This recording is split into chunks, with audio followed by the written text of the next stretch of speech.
I know it's late, but I finally got this pair. The Nike Mercurial Vapor 16 is the latest generation of the famous Mercurial silhouette, which is designed for speed. At the time I had it, I saw some differences compared to the previous model, which significantly affect the fitting and playing style.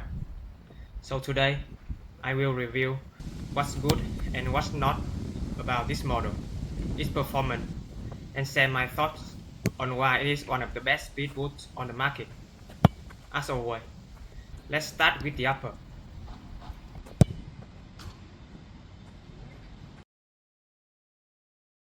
So the last two models, Vapor 14 and 15, use Vapor Posit upper, which is on matte finish but plasticky side.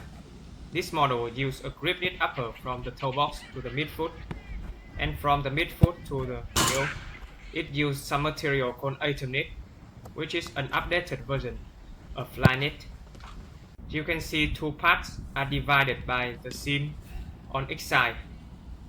Going back to the upper, this model used a grip knit upper as we have on the Phantom line. However, we don't have any texture element, and the upper is thinner than the Phantom Luna 2 upper. I still keep my opinion, and I said in the Luna 2 video that the grip knit upper is not very supportive for the dribbling. So, if you are a player who dribbles a lot, you might need some time to get familiar with the upper stickiness. Otherwise, there are a lot of options out there for you. The grip knit upper is excellent, but I think it's not suitable for a speed boot like the Mercurial. And Nike also has another line that uses the same upper. So, it's better if they use something different for the Mercurial line.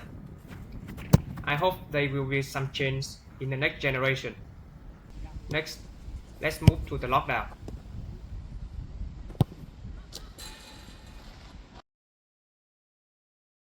About the lockdown, the Vapor 16 uses a traditional lacing system and a fly knit collar that connects two sides of the grip knit upper. Similar to other elite models from Nike, the fly knit collars have your feet like a second sock, along with the Mercurial inherent snug and tight characteristic. In the heel, the suede heel liner is sufficiently padded, not as thick as the one on the Phantom Luna 2, but enough for you to feel comfortable. It also features a plastic heel counter, which brings a secure lockdown and ensures that there's no heel slippage. Overall, the lockdown on the Vapor 16 is very excellent in my opinion.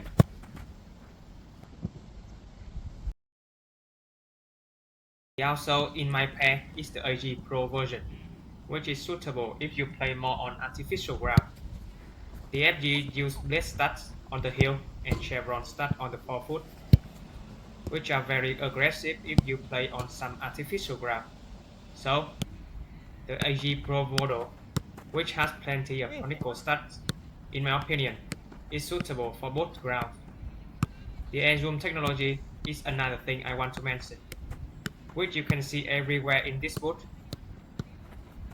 The Air Zoom units have been implemented in running shoes and basketball shoes for a long time, with a wide variety of sizes. In the Vapor 16, a 3/4 Air Zoom unit sits directly under your forefoot. You can feel it like a small pillow under your forefoot when you run, but it doesn't affect your comfort too much. However, the Air Zoom unit doesn't have more snapback than the boots that use a traditional plate. Another drawback of the Air Zoom unit I want to warn you about is that the Zoom unit can pop. The Zoom unit can pop in the basketball shoe and running shoe due to the sudden change in force absorption or high friction to the playing surface.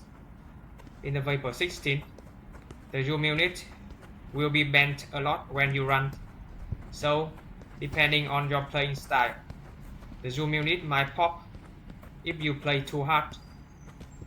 It will not affect your performance, but you will find the imbalance if one side pops and another side doesn't. Next, let's move to the fit and feel.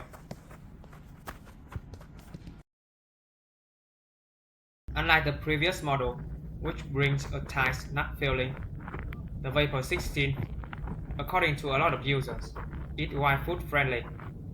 And I also feel that. I'm not saying it's very wide, but it's a lot wider than the previous model. I'm wearing the Luna 2 and the Vapor 16 at the same time to compare how they fit, and I feel the fit is nearly the same, but everyone's feet are different, so I suggest that you try it before you decide to buy. I'm wearing it in my usual Nike size 10 US, and it fits me perfectly. The toe box, in my opinion, is not as snug as the one on the Luna 2, and the thinner grip knit uppers will melt to your feet after a few sessions. The alternate midfoot and heel are my favorite parts because usually in many one-piece upper football boots, if you have flat feet, you may feel tight when you wear the boots, but the alternate will adapt to your midfoot and stretch, bringing a comfortable feeling when wearing the Vapor 16. Overall, the fit and feel of this boot, in my opinion, is so much better compared to the last version. And if you don't have very wide feet, you may have a chance to fit and experience one of the most comfortable speed boots at the moment.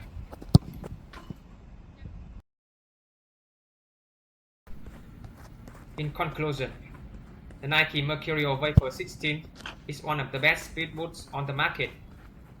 Because of the change in the upper, it is more comfortable and suitable for many players, although it has a hefty price at 270 euros. You can find some colorways on sale on the Nike website. So, if you are a guy who doesn't like speed boots due to their tight fit, give it a try, and you might enjoy playing in it. And that is the end of our video. If you find it helpful, please leave a like and a comment below. And if you want to see more football boots review, please subscribe and also turn on the notification bell. And we will see you in our next video.